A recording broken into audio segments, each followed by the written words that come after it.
Hi friends, இன்றைக்கி நம்ம மே 17, 18 இந்த 2 டேட்டுக்கான கரண்ட் அஃபேர்ஸ் நியூஸ் பார்க்க போகிறோம். ஃபர்ஸ்ட் நியூஸ் என்னென்னா, முதலாவது அனைத்து மகளிர் அஞ்சல் அலுவலக கடவுச்சீட்டு சேவை மையம் அதோட ஃபஸ்ட்டு சேவை எங்கே தொடங்கியிருக்காங்கன்னா பக்வாரா நகரத்தில் தான். இதை நம்ம எப்படி ஈஸியாக இங்கே வச்சுக்கலாம்னா, கடவுச்சீட்டுனா பாஸ்போர்ட்டில் எல்லா இன்ஃபர்மேஷனும் பக்காவாக இருக்கணும். இந்த பக்வாரா பக்கா அந்த மாதிரி இங்கே வச்சுக்கோங்க. ரெண்டாவது, சுப்பானையம் வந்து கர்நாடகா மாநிலத்தில் இருக்குது. இதை நம்ம எப்படி இங்கே வச்சுக்கலாம்னா, கர்நாடகாவிலேருந்து நம்ம ஒரு வாட்டியும் தண்ணி வாங்குறதுக்குள்ளே சபா போதும்னு ஆயிடுது. சுபா அப்படின்னு வச்சுக்கோங்க. அடுத்து, இந்திய தேசிய நெடுஞ்சாலை ஆணையத்தோட புதிய தலைவர் யாருன்னா யூத்வீர் சிங் மாலிக். இது நம்ம எப்படி வச்சுக்கலாம்னா, இப்போ இந்த ஹைவேலாம் பார்த்தீங்கன்னா யூத்லாம் அப்படி சிங்க மாதிரி போயிட்டு இருப்பாங்க. இந்த யூத்து சிங்கு அப்படின்னு வச்சுக்கோங்க.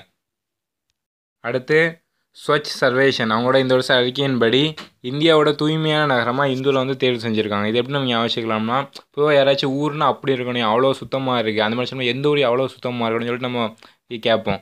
இந்தூர் அந்த மாதிரி நீங்கள் வச்சுக்கோங்க. அடுத்து, பிஷப் அருவி எங்கே இருக்குன்னா மேகாலயாவில் இருக்குது. அப்படி வச்சுக்கலாம்னா, இந்த செஸ்ஸில் பிஷப்னா மந்திரி. பொதுவாக மந்திரிலாம் மேகம் மாதிரி எப்போ வராங்க எப்போ போகிறாங்கன்னு ஒன்றுமே நமக்கு தெரியாது.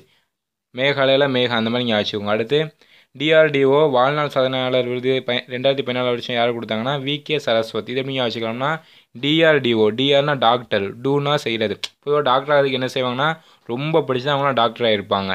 பொதுவாக படிப்போட கடவுள் வந்து சரஸ்வதியே சரஸ்வத்னு அப்படின்னு வச்சுக்கோங்க. அதான்.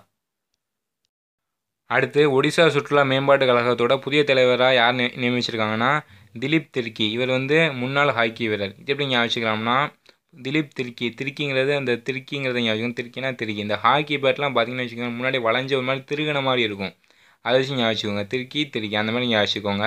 அடுத்து, சாலை விபத்தில் பாதிக்கப்பட்டவங்களுக்கு இலவசமாக சிகிச்சை தர திட்டத்தை குஜராத் அரசு வந்து தொடங்கியிருக்காங்க. இது எப்படி வச்சுக்கலாம்னா, குஜராத் இந்த கடைசி ராத்துங்கிறத ஞாபகம். ராத்துனா ராத்திரி.